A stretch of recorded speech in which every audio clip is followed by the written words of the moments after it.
नमस्कार, शेगावलाईमध्ये आपले स्वागत आहे। आज आपण विषय घेणार आहोत पिंपळाच्या पानापासून होणारे उपाय आणि त्यापासून मिळणारा आराम। नमस्कार, शेगावलाईमध्ये आपले स्वागत आहे। आज आपण विषय घेणार आहोत पिंपळाच्या वृक्ष व त्यांच्या पानापासून होणारे उपाय। पोटदुखीसाठी पिंपळाच्या 2 ते 5 पानाची पेस्ट बनवून त्यात 50 ग्रॅम गूळ घालून मिश्रण बनवा आणि या मिश्रणाचा लहान लहान गोळ्या बनवून दिवसातून 3-4 वेळा खा। पोटदुखीवर आराम मिळेल। अस्थमा, पिंपळाच्या झाडाची साल आणि पिकलेल्या फळाची वेगवेगळी पावडर बनवून ती सम प्रमाणात एकत्र करा आणि हे मिश्रण दिवसातून 3 ते 4 वेळा खा। अस्थमा दूर होण्यास नक्कीच मदत होईल।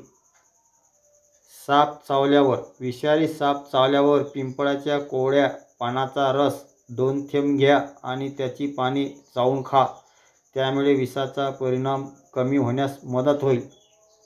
त्वचा रोग, पिंपळाची कोवळी पाने खाणे त्वचेच्या रोगावर उपचाराचे ठरते। पावलांना भेगा पडणे, पिंपळाच्या पानाचा रस भेगा पडलेल्या पावलावर लावणे लाभदायी ठरते।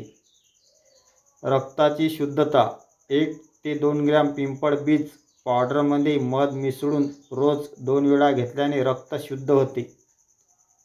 बद्धकोष्ठता, पिंपळाची पाने 5-10 फळे रोज खाल्ल्याने बद्धकोष्ठतेच्या समस्येवर आराम मिळतो।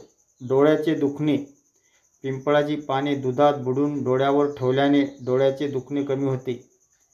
दाताचे दुखणे, पिंपळ आणि वडाच्या झाडाची साल घेऊन त्याचे एकत्र मिश्रण बनवा। हे मिश्रण गरम पाण्यात उकळून त्याने गुळण्या केल्यास दाढदुखीवर उपाय होईल।